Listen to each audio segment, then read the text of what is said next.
Assalamualaikum, semoga yang sedang menonton malam ini selalu diberi kesehatan, ketenangan, dan rezeki yang cukup.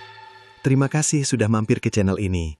Sebelum kita mulai ceritanya, jangan lupa luangkan waktu sebentar untuk tekan tombol like, tuliskan pendapat atau pengalaman kalian di kolom komentar, dan subscribe, agar tidak ketinggalan kisah-kisah berikutnya. Malam ini, kita akan memasuki sebuah cerita yang terasa dekat dengan kehidupan sehari-hari. Tentang sebuah usaha tobat kecil di pinggir jalan, tempat orang-orang biasa membeli makan malam sepulang kerja. Tempat obrolan ringan terjadi dan tawa terdengar tanpa beban. Tidak ada yang terlihat aneh di sana. Lampu gerobak menyala hangat, aroma daging panggang menyebar pelan, dan suara motor lalu lalang menjadi latar yang akrab. Di tempat sederhana seperti itulah, banyak orang menggantungkan harapan. Ada yang bekerja untuk keluarga di kampung, ada yang menabung untuk masa depan, dan ada juga yang sekadar bertahan hidup dari hari ke hari. Segalanya tampak biasa saja, terlalu biasa bahkan. Namun, kadang sesuatu yang terlihat tenang justru menyimpan cerita yang tidak pernah benar-benar diceritakan. Dan malam ini, kita akan memulainya dari sana. Gerobak kebab itu berdiri di ujung jalan kecil, tepat di perbatasan antara deretan rumah warga dan jalan raya yang tak pernah benar-benar sepi. Setiap sore, lampu kuningnya mulai dinyalakan saat langit masih setengah terang. Dari kejauhan, aromanya sudah tercium. Daging panggang yang bercampur dengan bumbu, sedikit manis, sedikit gurih, dan entah kenapa selalu terasa menenangkan. Aku sudah bekerja di sana hampir 6 bulan. Namaku Rian. Aku perantau dari desa kecil di lereng gunung, datang ke kota ini dengan harapan sederhana, bekerja, mengirim uang untuk orang tua, dan pelan-pelan menata hidup. Waktu pertama kali diterima kerja oleh Pak Hadi, pemilik usaha kebab itu, aku merasa seperti mendapat kesempatan kedua. Gajinya memang tidak besar, tapi cukup untuk makan dan menyewa kamar kos kecil di gang belakang masjid. Setiap sore, aku datang lebih awal, menyapu area sekitar gerobak, menata kursi plastik, dan menyalakan kompor. Kadang ada anak-anak yang mampir sebelum warung benar-benar buka, hanya untuk melihat aku memutar daging kebab yang besar itu. Mereka sering berdiri sambil menghirup aromanya dalam-dalam. "Mas, baunya enak banget," kata seorang bocah suatu hari. Aku hanya tertawa. "Nanti kalau sudah buka, bilang ibunya ya." Begitulah hari-hariku. Sederhana, tenang. Pak Hadi biasanya datang menjelang maghrib. Tubuhnya tidak terlalu besar. Wajahnya selalu terlihat lelah, tapi senyumnya ramah. Ia sering menepuk pundakku pelan saat sampai. "Gimana Rian, siap jualan?" Tanyanya hampir setiap hari. "Iya Pak, siap." Ia bukan bos yang galak, justru cenderung pendiam. Tapi kalau bicara, nadanya halus. Pernah suatu kali aku bilang uangku hampir habis karena harus kirim lebih banyak ke kampung. Tanpa banyak tanya, ia langsung meminjamkan sedikit. "Ambil saja dulu, nanti kalau sudah ada baru ganti," katanya waktu itu. Sejak saat itu, aku merasa berutang budi padanya. Dan tanpa sadar, memang jadi sering berutang juga. Kadang untuk bayar kos, kadang untuk beli obat ibu di kampung, kadang hanya untuk bertahan sampai gajian. Malam hari adalah waktu tersibuk. Motor berhenti silih berganti. Orang-orang pulang kerja mampir sebentar. Ada yang beli 1, ada yang bungkus 5. Di seberang jalan warung kopi selalu ramai. Tawa mereka terdengar sampai ke sini, bercampur dengan suara sendok yang beradu dengan gelas. Lampu jalan di atas gerobak sering berkedip pelan, tapi justru itu yang membuat suasana terasa hangat, seperti tempat yang sudah lama ada. Warga sekitar juga sudah kenal kami. Ibu-ibu kadang membeli untuk anaknya, tukang ojek langganan datang hampir setiap malam. Bahkan bapak-bapak ronda sering pesan beberapa bungkus sebelum mereka mulai berjaga. Kadang kalau sedang tidak terlalu ramai, aku duduk sebentar di kursi plastik, melihat jalanan. Ada rasa tenang yang sulit dijelaskan. Bukan takut, bukan juga gelisah, hanya seperti sedang diperhatikan. Tapi setiap kali aku menoleh, tidak ada siapa-siapa. Pak Hadi biasanya sudah lebih dulu masuk ke dalam rumah di belakang gerobak. Pintu kayunya tertutup rapat, lampunya redup. Aku tidak pernah masuk ke sana. Itu memang bukan tempatku. Malam itu, seperti biasa, aku mematikan lampu gerobak paling akhir. Saat suasana benar-benar sunyi, aku sempat menoleh sekali lagi ke arah tempat daging tadi terpasang. Entah kenapa, dalam gelap yang samar, gerobak itu terlihat berbeda. Lebih sunyi, lebih dingin. Aku menggeleng pelan, mencoba mengusir perasaan aneh itu. Mungkin aku hanya lelah. Aku menarik napas panjang, lalu berjalan pulang ke kos, meninggalkan gerobak di ujung jalan itu sendirian, diterangi lampu jalan yang kembali berkedip pelan, seperti menjaga sesuatu yang tidak pernah benar-benar tidur. Hari-hari setelah itu berjalan seperti biasa. Tidak ada kejadian besar, Tidak ada perubahan yang mencolok. Aku tetap datang lebih awal, menyalakan kompor, dan mulai menyiapkan gerobak sebelum langit benar-benar gelap. Jalanan di ujung gang itu perlahan menjadi tempat yang terasa akrab bagiku. Aku mulai mengenal wajah-wajah pelanggan tetap. Ada Pak Darto, tukang ojek yang selalu membeli 2 kebab setiap malam untuk anaknya. Ada sepasang mahasiswa yang hampir tiap malam duduk berdua di kursi plastik, berbagi 1 porsi. Dan ada juga ibu-ibu yang datang sebentar sebelum pulang, masih mengenakan daster, membeli untuk makan malam keluarganya. Kadang mereka mengajakku mengobrol.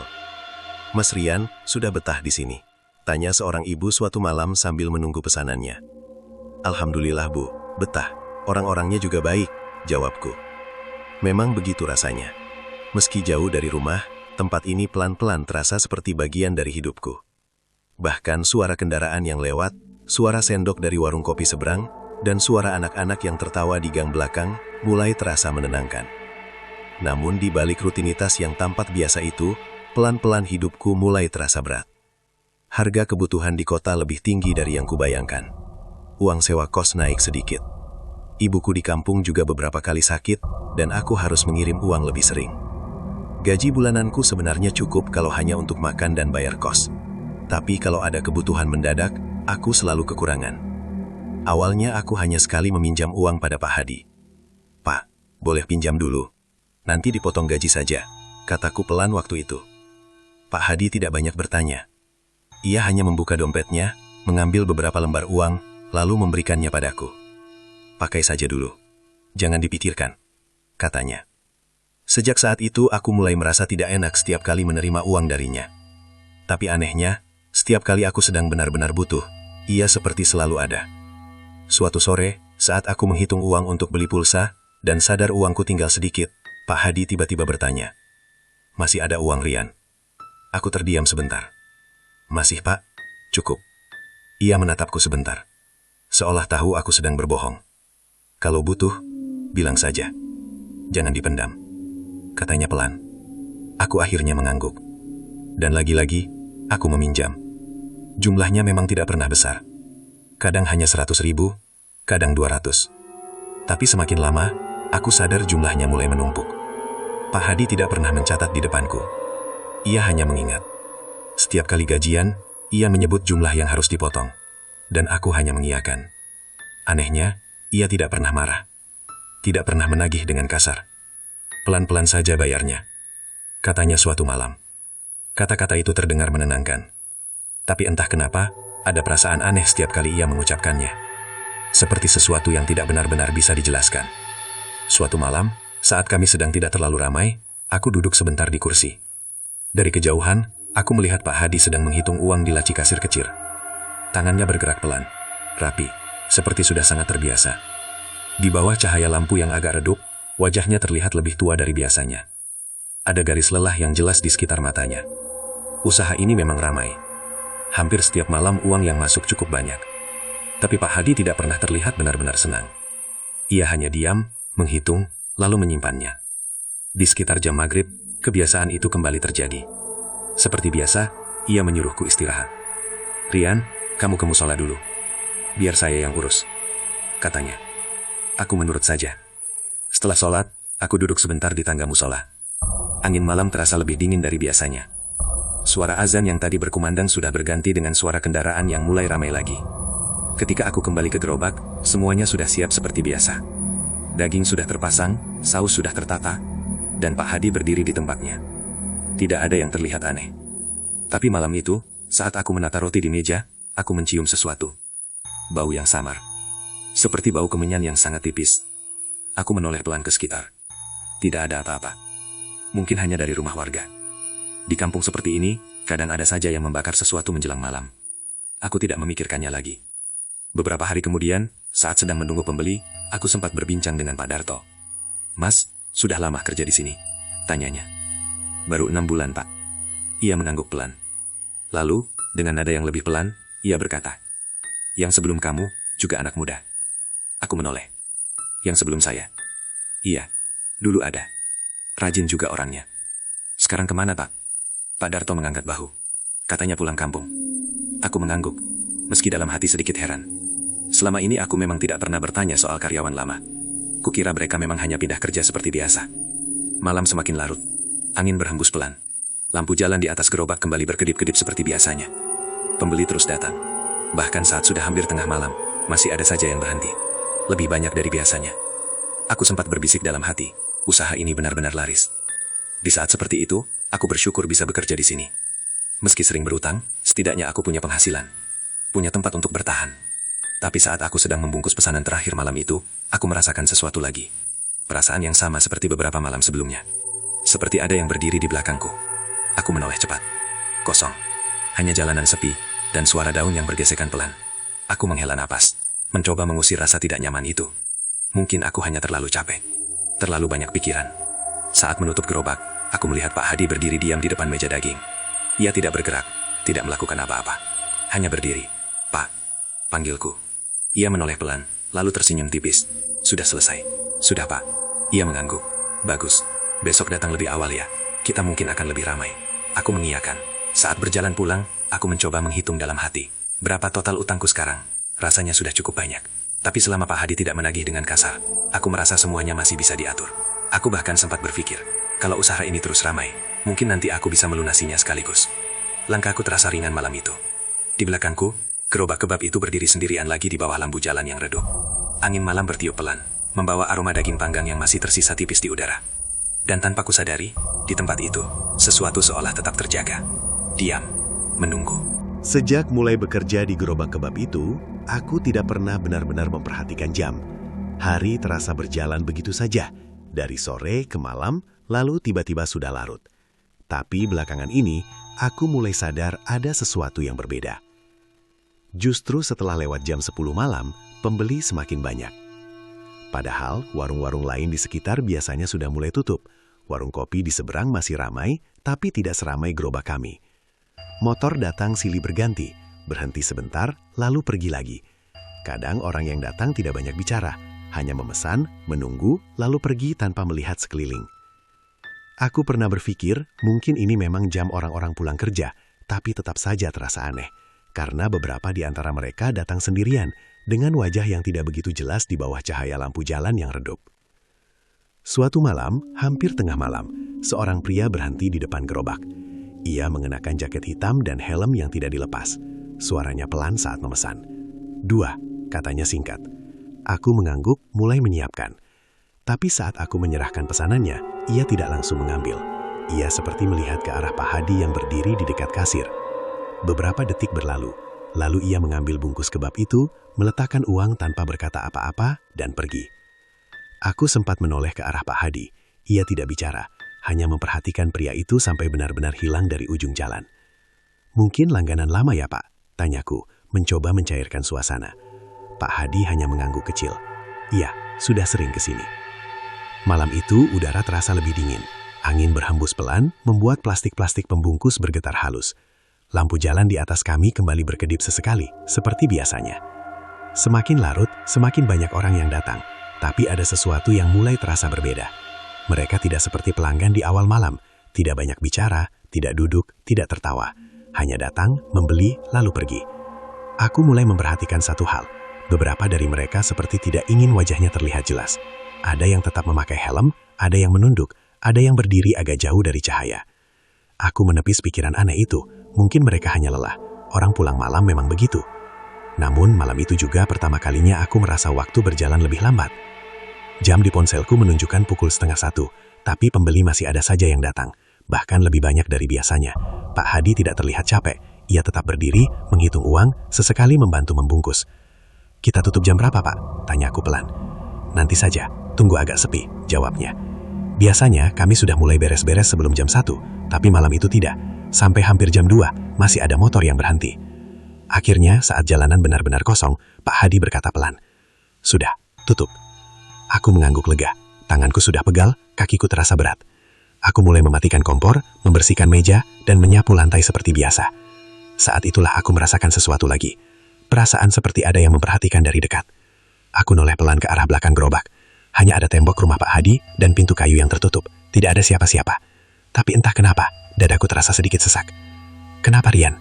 Suara Pak Hadi tiba-tiba terdengar di belakangku. Aku terkejut kecil. Enggak, Pak. Cuma capek. Ia menatapku beberapa detik, lalu mengangguk. Ya sudah, cepat pulang, istirahat. Aku mengambil tas kecilku, lalu duduk sebentar di kursi plastik seperti biasa. Kebiasaan yang selalu kulakukan sebelum pulang. Hanya duduk, melihat jalan yang sudah kosong, menenangkan pikiran.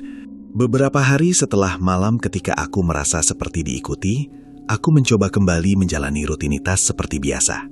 Pagi bekerja serabutan di sekitar kos, sore bersiap berangkat ke gerobak, malam melayani pembeli sampai larut. Semua terlihat sama seperti sebelumnya, tapi entah kenapa, ada perasaan yang pelan-pelan berubah di dalam diriku. Aku jadi lebih sering memperhatikan sekitar. Suara-suara kecil yang dulu terasa biasa, sekarang terdengar lebih jelas. Lampu jalan yang berkedip, suara angin yang melewati plastik pembungkus, dan kadang suara langkah orang yang lewat tanpa terlihat siapa. Tapi hal yang paling sering terlintas di pikiranku justru ucapan Pak Darto waktu itu. Yang sebelum kamu juga anak muda. Aku tidak tahu kenapa kalimat itu terus teringat, padahal mungkin memang benar, karyawan datang dan pergi itu hal biasa, tidak semua orang bertahan lama di pekerjaan seperti ini. Suatu malam, saat gerobak belum terlalu ramai, aku memberanikan diri bertanya pada Pak Hadi. Pak, dulu sebelum saya siapa yang jaga di sini ya? Pak Hadi yang sedang memotong roti sempat berhenti sebentar. Ia menoleh ke arahku, lalu kembali melanjutkan pekerjaannya. Oh, dulu ada. Sudah lama, jawabnya singkat. Sekarang kemana, Pak? Pulang kampung katanya, mau bantu orang tuanya. Jawabannya terdengar wajar. Aku mengangguk saja, meski masih merasa penasaran. Tapi aku tidak enak untuk bertanya lebih jauh. Malam itu cukup ramai, pemberi datang terus seperti biasanya. Aku sibuk membungkus pesanan sampai hampir lupa dengan pertanyaanku tadi. Sampai akhirnya, sekitar jam 11, Pak Darto datang lagi. Seperti biasa, 2 ya Pak? Tanyaku sambil tersenyum. Iya Mas Rian, 2 saja. Sambil menunggu, ia duduk di kursi plastik dekat gerobak. Ia memperhatikan sekeliling sebentar, lalu berkata pelan. Mas sudah lama di sini ya sekarang? Lumayan Pak, 6 bulan, jawabku. Ia mengangguk-angguk. Yang dulu hampir sama, gak sampai setahun. Aku berhenti sebentar. Yang dulu itu siapa ya Pak? Pak Darto menatapku sebentar, seperti sedang berpikir. Namanya siapa ya? Lupa. Anaknya kurus, pendiam, sering pulang malam juga. Aku mencoba mengingat, tidak pernah ada yang menyebut namanya sebelumnya. Dia bilang mau pulang kampung juga, tanyaku lagi. Pak Darto mengangkat bahu, katanya sih begitu, tapi yang gak tahu juga. Gak tahu gimana Pak. Ia tidak langsung menjawab, matanya justru mengarah ke jalan, seperti menghindari sesuatu. Ya, tiba-tiba aja sudah gak kelihatan. Dulu hampir tiap malam ketemu, tahu-tahu hilang. Aku terdiam. Ada sesuatu dalam cara bicaranya yang terasa janggal. Tapi mungkin memang pulang beneran, tambahnya cepat, seperti ingin menutup pembicaraan. Pesanannya sudah selesai. Aku menyerahkan 2 bungkus kebab. Ia membayar, lalu berdiri. Sebelum pergi, ia sempat menepuk pundakku pelan. Kerja yang rajin Mas, jaga kesehatan. Aku tersenyum. Iya Pak. Setelah ia pergi, aku kembali bekerja. Tapi pikiranku tidak bisa lepas dari obrolan tadi. Tiba-tiba saja sudah nggak kelihatan. Kalimat itu terus teringang di kepalaku. Saat malam semakin larut, pembeli mulai berkurang. Aku punya sedikit waktu untuk duduk sebentar. Dari tempat dudukku, aku bisa melihat sisi samping gerobak, bagian yang jarang diperhatikan orang. Di situ ada tembok rumah Pak Hadi yang sudah agak kusam. Ada bekas cat yang mengelupas. Dan entah kenapa, aku baru sadar ada sesuatu yang lain. Bekas paku di tembok. Seperti dulu pernah ada sesuatu yang digantung di sana. Aku menatapnya cukup lama, tapi aku tidak tahu kenapa hal sekecil itu bisa membuatku merasa tidak nyaman. Kenapa? Suara Pak Hadi tiba-tiba terdengar. Aku menoleh. Ia sedang berdiri di belakangku, membawa plastik sampah. Enggak Pak, cuma lihat tembok. Pak Hadi ikut menoleh ke arah yang sama. Lalu tanpa berkata apa-apa, ia berjalan ke sana dan berdiri sebentar. Tangannya menyentuh tembok itu pelan, seperti sedang mengingat sesuatu. Lalu ia kembali. Sudah mau tutup, katanya singkat. Aku langsung berdiri dan mulai membereskan kursi. Tapi perasaan aneh itu muncul lagi.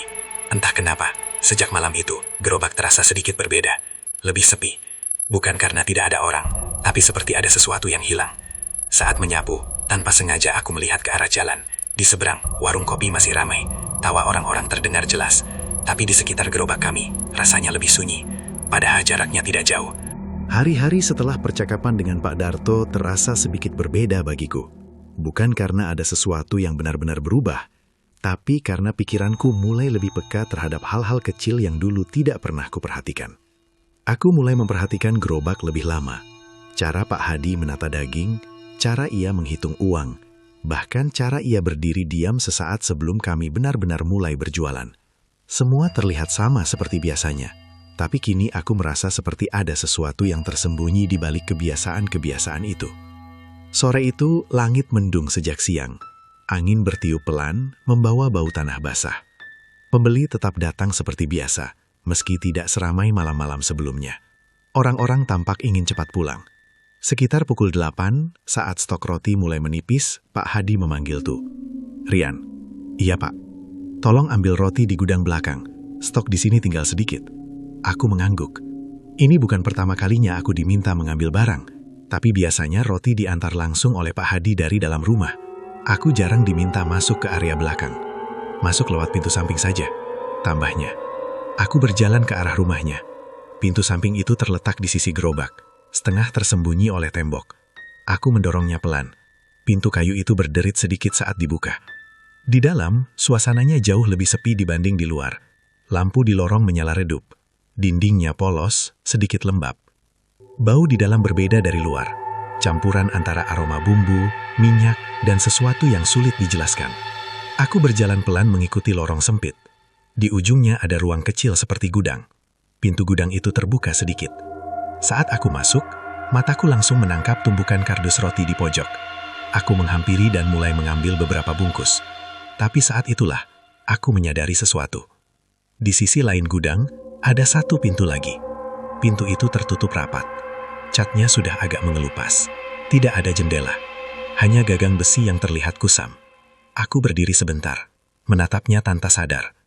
Entah kenapa, udara di sekitar pintu itu terasa lebih dingin. Aku mencoba mengabaikannya. Mungkin hanya ruang penyimpanan biasa. Tapi saat aku hendak berbalik, aku mencium bau yang sangat samar. Seperti bau kemenyan. Tipis sekali. Hampir tidak terasa. Tapi cukup untuk membuatku berhenti sejenak. Aku menoleh lagi ke arah pintu itu. Sunyi. Tidak ada suara apapun. Aku buru-buru mengambil roti yang kubutuhkan, lalu keluar dari gudang. Lorong terasa lebih sempit saat aku kembali berjalan. Entah karena cahaya lampunya yang redup, atau karena perasaanku sendiri yang mulai tidak nyaman. Saat sampai di gerobak, Pak Hadi sudah menunggu. "Lama juga," katanya pelan. "Maaf, Pak, tadi cari-cari dulu," jawabku sambil menyerahkan roti. Ia tidak menanggapi, hanya menerima roti itu dan langsung menatanya di meja. Aku kembali ke tempatku, mencoba fokus pada pekerjaan. Pembeli datang lagi. Aku melayani seperti biasa, tapi pikiranku masih tertinggal di gudang tadi. Tentang pintu itu, tentang bau yang aneh. Sekitar setengah jam kemudian, saat pembeli sedang sepi, aku memberanikan diri bertanya pelan.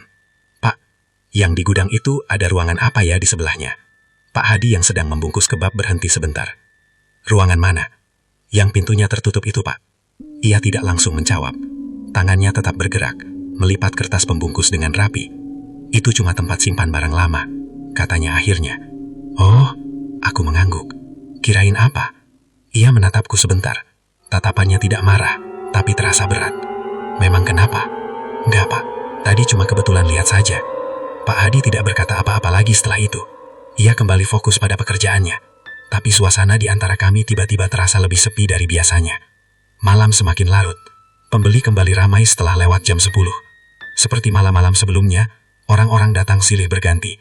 Ada yang memesan cepat, ada yang menunggu sambil menunduk, lalu pergi tanpa banyak bicara. Sekitar 12:30 saat kami mulai membereskan, aku mencium bau itu lagi. Bau kemenyan. Kali ini lebih jelas.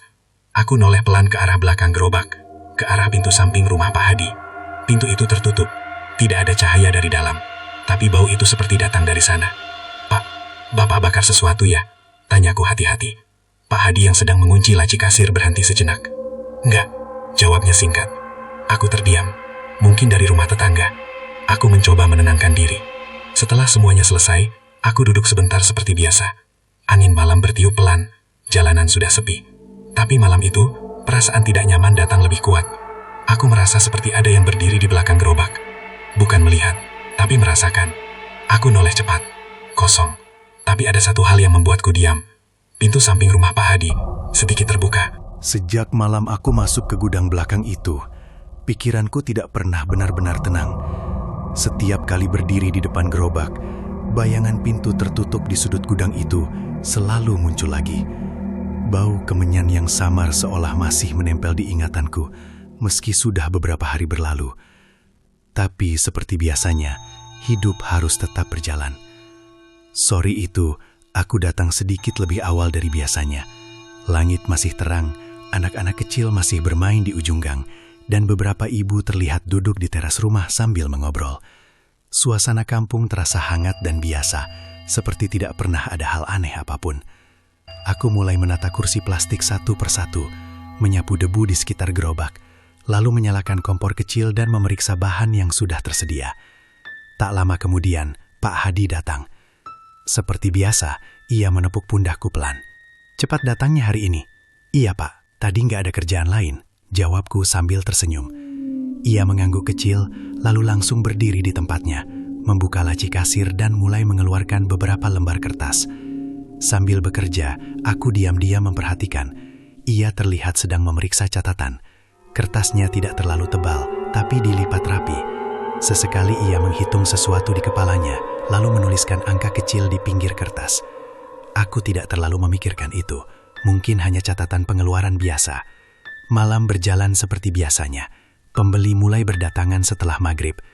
Suara motor, tawa anak-anak, dan aroma daging panggang memenuhi udara. Semua terasa normal, seperti hari-hari sebelumnya. Sekitar pukul 9 malam, saat pembeli sedang agak sepi, Pak Hadi memanggilku pelan. "Rian, sini sebentar." Aku mendekat. Ia berdiri di samping kasir, memegang selembar kertas yang tadi kulihat. "Utang kamu sekarang tinggal segini," katanya sambil menunjukkan angka yang tertulis. Aku menatap kertas itu. Jumlahnya ternyata lebih banyak dari yang kubayangkan. Aku terdiam sejenak. "Oh, iya Pak. Pelan-pelan saja bayarnya, gak usah dipikir berat," katanya dengan suara tenang. Aku mengangguk, tapi entah kenapa, melihat angka itu membuat dadaku terasa sedikit sesak. Aku memang tahu sering meminjam, tapi tidak menyangka jumlahnya sudah sebanyak itu. Pak Hadi melipat kembali kertas itu, lalu menyimpannya di dalam laci. "Kerja yang rajin saja, nanti juga lunas sendiri," tambahnya. "Iya Pak, terima kasih." Malam itu, untuk pertama kalinya aku benar-benar memikirkan utangku. Saat berdiri memutar daging, pikiranku terus menghitung. Berapa bulan lagi sampai lunas?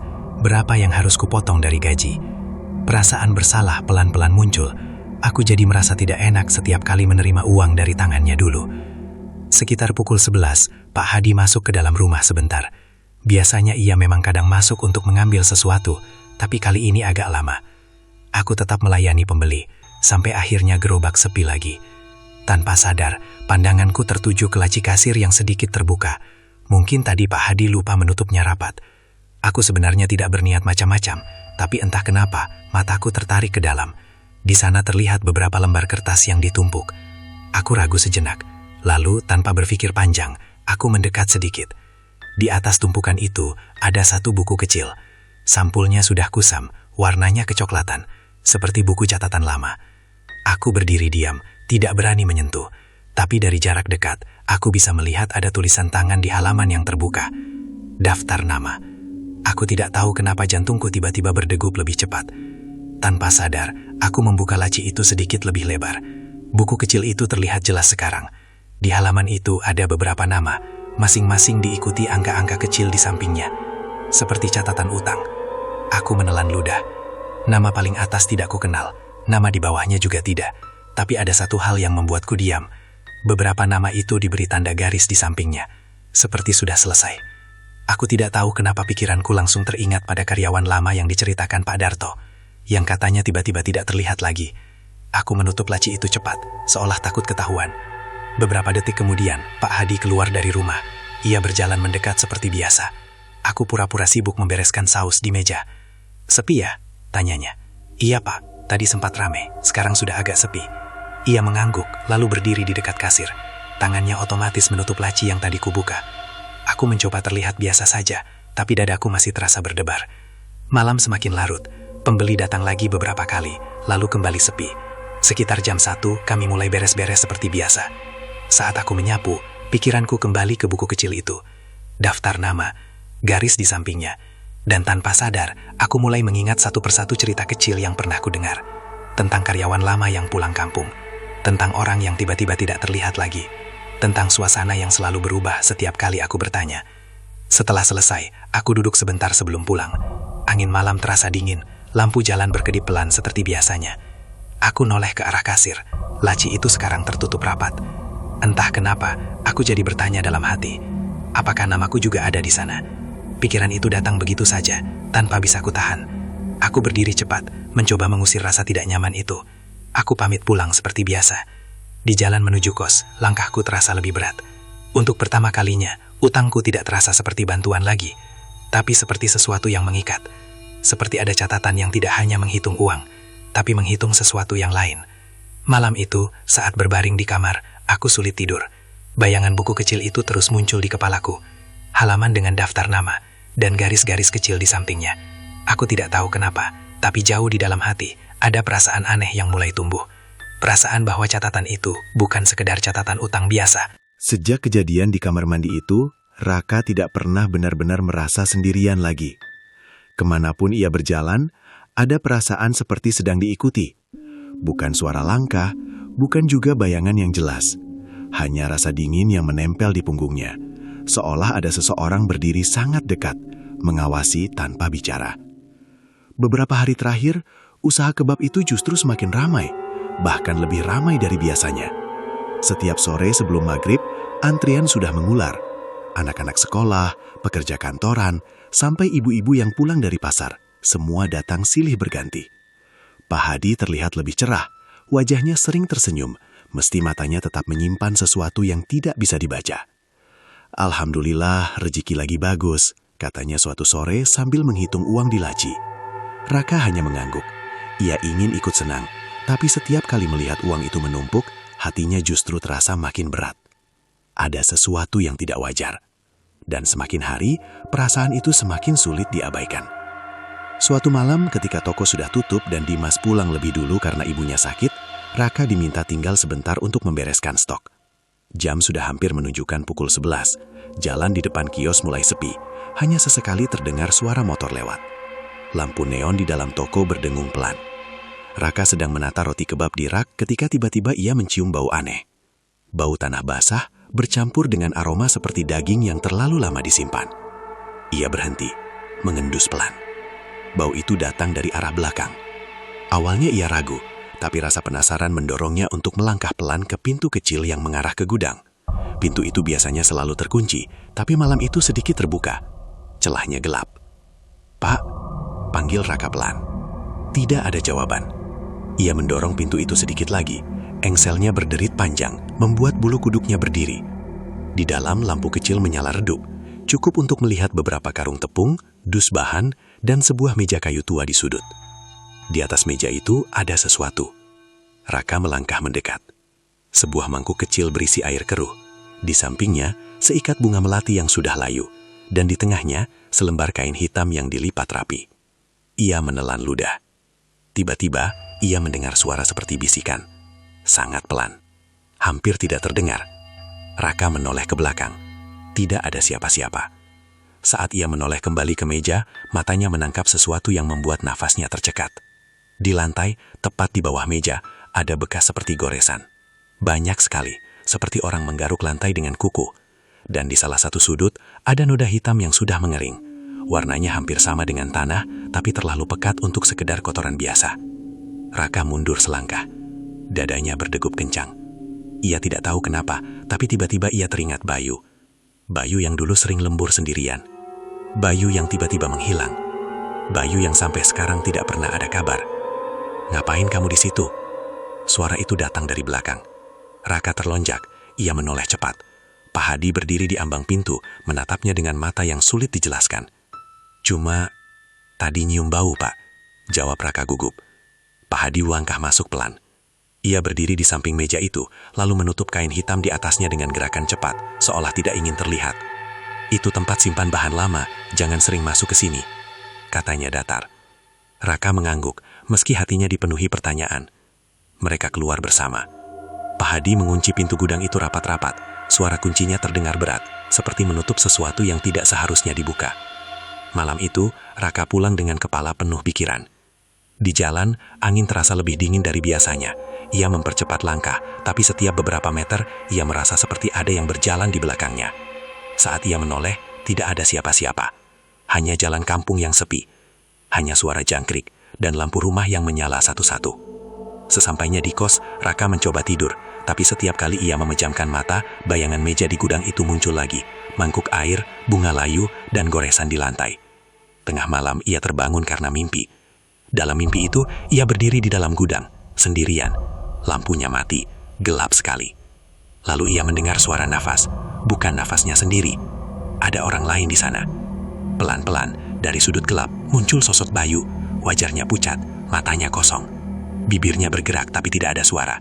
Ia hanya menunjuk ke lantai. Menunjuk terus. Raka terbangun dengan nafas tersengal. Bajunya basah oleh keringat. Ia duduk lama di tepi kasur, mencoba menenangkan diri. Pagi harinya, saat ia datang ke kios, Dimas sudah ada di sana. Tapi wajahnya terlihat berbeda, lebih murung. "Semalam kamu mimpi aneh nggak?" tanya Dimas tiba-tiba. Raka menoleh cepat. "Kenapa?" Dimas mengusap wajahnya. "Aku mimpi Bayu." Raka terdiam. Dia cuma berdiri di depan kios, liatin aku. Terus hilang. Suasana jadi sunyi. Untuk pertama kalinya, mereka berdua merasakan hal yang sama. Dan di saat itulah, Raka mulai sadar. Ini bukan sekedar perasaan. Bukan sekedar mimpi. Ada sesuatu yang mencoba bicara. Sesuatu yang selama ini dikubur rapat. Dan tanpa mereka sadari, mungkin mereka sedang berjalan semakin dekat ke tempat yang sama. Tempat Bayu terakhir kali berdiri. Sejak kejadian di kamar mandi itu, Raka tidak pernah benar-benar merasa sendirian lagi. Kemanapun ia berjalan, ada perasaan seperti sedang diikuti. Bukan suara langkah, bukan juga bayangan yang jelas. Hanya rasa dingin yang menempel di punggungnya, seolah ada seseorang berdiri sangat dekat, mengawasi tanpa bicara. Beberapa hari terakhir, usaha kebab itu justru semakin ramai, bahkan lebih ramai dari biasanya. Setiap sore sebelum maghrib, antrean sudah mengular. Anak-anak sekolah, pekerja kantoran, sampai ibu-ibu yang pulang dari pasar, semua datang silih berganti. Pak Hadi terlihat lebih cerah. Wajahnya sering tersenyum, meski matanya tetap menyimpan sesuatu yang tidak bisa dibaca. "Alhamdulillah, rezeki lagi bagus," katanya suatu sore sambil menghitung uang di laci. Raka hanya mengangguk. Ia ingin ikut senang, tapi setiap kali melihat uang itu menumpuk, hatinya justru terasa makin berat. Ada sesuatu yang tidak wajar, dan semakin hari perasaan itu semakin sulit diabaikan. Suatu malam, ketika toko sudah tutup dan Dimas pulang lebih dulu karena ibunya sakit, Raka diminta tinggal sebentar untuk membereskan stok. Jam sudah hampir menunjukkan pukul 11. Jalan di depan kios mulai sepi, hanya sesekali terdengar suara motor lewat. Lampu neon di dalam toko berdengung pelan. Raka sedang menata roti kebab di rak ketika tiba-tiba ia mencium bau aneh. Bau tanah basah bercampur dengan aroma seperti daging yang terlalu lama disimpan. Ia berhenti, mengendus pelan. Bau itu datang dari arah belakang. Awalnya ia ragu, tapi rasa penasaran mendorongnya untuk melangkah pelan ke pintu kecil yang mengarah ke gudang. Pintu itu biasanya selalu terkunci, tapi malam itu sedikit terbuka. Celahnya gelap. "Pak," panggil Raka pelan. Tidak ada jawaban. Ia mendorong pintu itu sedikit lagi. Engselnya berderit panjang, membuat bulu kuduknya berdiri. Di dalam, lampu kecil menyala redup. Cukup untuk melihat beberapa karung tepung, dus bahan, dan sebuah meja kayu tua di sudut. Di atas meja itu ada sesuatu. Raka melangkah mendekat. Sebuah mangkuk kecil berisi air keruh. Di sampingnya seikat bunga melati yang sudah layu. Dan di tengahnya selembar kain hitam yang dilipat rapi. Ia menelan ludah. Tiba-tiba ia mendengar suara seperti bisikan. Sangat pelan, hampir tidak terdengar. Raka menoleh ke belakang. Tidak ada siapa-siapa. Saat ia menoleh kembali ke meja, matanya menangkap sesuatu yang membuat napasnya tercekat. Di lantai, tepat di bawah meja, ada bekas seperti goresan. Banyak sekali, seperti orang menggaruk lantai dengan kuku. Dan di salah satu sudut, ada noda hitam yang sudah mengering. Warnanya hampir sama dengan tanah, tapi terlalu pekat untuk sekadar kotoran biasa. Raka mundur selangkah. Dadanya berdegup kencang. Ia tidak tahu kenapa, tapi tiba-tiba ia teringat Bayu. Bayu yang dulu sering lembur sendirian. Bayu yang tiba-tiba menghilang. Bayu yang sampai sekarang tidak pernah ada kabar. "Ngapain kamu di situ?" Suara itu datang dari belakang. Raka terlonjak, ia menoleh cepat. Pak Adi berdiri di ambang pintu, menatapnya dengan mata yang sulit dijelaskan. Cuma tadi nyium bau, Pak, jawab Raka gugup. Pak Adi melangkah masuk pelan. Ia berdiri di samping meja itu, lalu menutup kain hitam di atasnya dengan gerakan cepat, seolah tidak ingin terlihat. Itu tempat simpan bahan lama, jangan sering masuk ke sini, katanya datar. Raka mengangguk, meski hatinya dipenuhi pertanyaan. Mereka keluar bersama. Pak Hadi mengunci pintu gudang itu rapat-rapat. Sejak mimpi tentang Bayu datang hampir bersamaan, Raka dan Dimas mulai merasa bahwa ada sesuatu yang tidak bisa lagi dianggap kebetulan. Mereka tidak membicarakannya terang-terangan di depan Pak Hadi. Tapi setiap kali ada kesempatan berdua, obrolan mereka selalu kembali ke satu nama yang sama. Bayu. Nama yang sudah jarang disebut orang. Nama yang perlahan seperti dilupakan. Di kios kebab itu, tidak ada lagi yang menyinggungnya, seolah ia memang tidak pernah ada. Suatu siang, saat antrean pembeli mulai sepi, Raka memberanikan diri bertanya pada Dimas. "Masih ingat terakhir kali Bayu kerja?" Tanyanya pelan sambil merapikan roti. Dimas mengangguk pelan. "Ingat, waktu itu dia lagi banyak masalah, sering pinjam uang ke sana-sini, katanya buat bayar utang lama." Raka terdiam. Cerita itu terasa akrab, terlalu akrab. "Terus, dia hilang begitu aja?" lanjut Raka. Dimas menghela napas. "Pak Hadi bilang dia pulang kampung. Katanya ibunya sakit. Pernah ada kabar lagi?" Dimas menggeleng. "Enggak, nomornya enggak aktif. Orangnya juga enggak pernah balik." Raka tidak langsung menjawab. Ia teringat pada meja di gudang, pada mangkuk air keruh dan bunga layu, pada goresan-goresan di lantai yang seperti bekas kuku. Ada sesuatu yang tidak beres. Malamnya, setelah toko tutup, Raka tidak langsung pulang. Ia duduk di kursi plastik di depan kios, memperhatikan jalan yang mulai sepi. Lampu kuning dari tiang listrik membuat bayangan pohon bergoyang pelan di aspal. Pak Hadi masih di dalam, menghitung uang. Dimas sudah pulang lebih dulu. Angin malam berhembus dingin. Raka menggosok tangannya sendiri, mencoba menghangatkan. Tiba-tiba, seorang bapak tua yang tinggal di ujung gang lewat pelan sambil membawa tas belanja. Ia berhenti sebentar di depan kios. "Masih buka, Nak?" tanyanya. "Sudah tutup, Pak," jawab Raka sopan. Bapak itu mengangguk, lalu menatap ke dalam kios sebentar. Tatapannya aneh, seperti mengenang sesuatu. "Kalian yang jaga sekarang ya?" katanya pelan. "Iya, Pak." Bapak itu terdiam beberapa detik, lalu berkata pelan, hampir seperti berbisik. "Dulu yang jaga bukan kamu." Raka menelan ludah. "Iya, Pak. Dulu ada Mas Bayu." Bapak itu mengangguk pelan. Wajahnya terlihat ragu, seperti ingin mengatakan sesuatu tapi menahan. "Orangnya baik," katanya akhirnya. "Sering bantu angkat belanjaan saya." Raka tersenyum tipis. "Iya, Pak," katanya dia pulang kampung. Bapak itu tidak langsung menjawab. Ia justru menoleh ke arah belakang kios, ke arah gudang. Lalu pelan sekali, hampir tidak terdengar. Ia berkata, "Kadang malam-malam masih kedengaran suara orang di belakang." Raka langsung merasakan dingin menjalar di tengkuknya. "Suara?" tanyanya pelan. Bapak itu mengangguk, kayak orang jalan. Pelan, seret-seret. Tapi waktu saya lihat, gak ada siapa-siapa. Suasana tiba-tiba terasa berat. Dari dalam kios, terdengar suara laci ditutup keras. Pak Hadi keluar sambil membawa tas. Bapak tua itu langsung terdiam. Ia menunduk sedikit. "Sudah tutup, Pak?" tanya Pak Hadi dengan senyum ramah. "Iya, sudah," jawab bapak itu cepat. "Saya pulang dulu." Ia segera berjalan pergi tanpa menoleh lagi. Raka memperhatikan punggungnya sampai hilang di ujung gang. "Ngobrol apa?" tanya Pak Hadi santai. "Enggak apa-apa, Pak. Cuma tanya-tanya biasa," jawab Raka. Pak Hadi mengangguk, lalu menepuk bahunya. "Jangan sering duduk di luar malam-malam, anginnya nggak bagus." Raka mengangguk, meski tidak benar-benar mengerti maksudnya. Malam itu, Raka pulang dengan langkah pelan. Kata-kata bapak tua tadi terus terngiang. Suara orang jalan di belakang kios.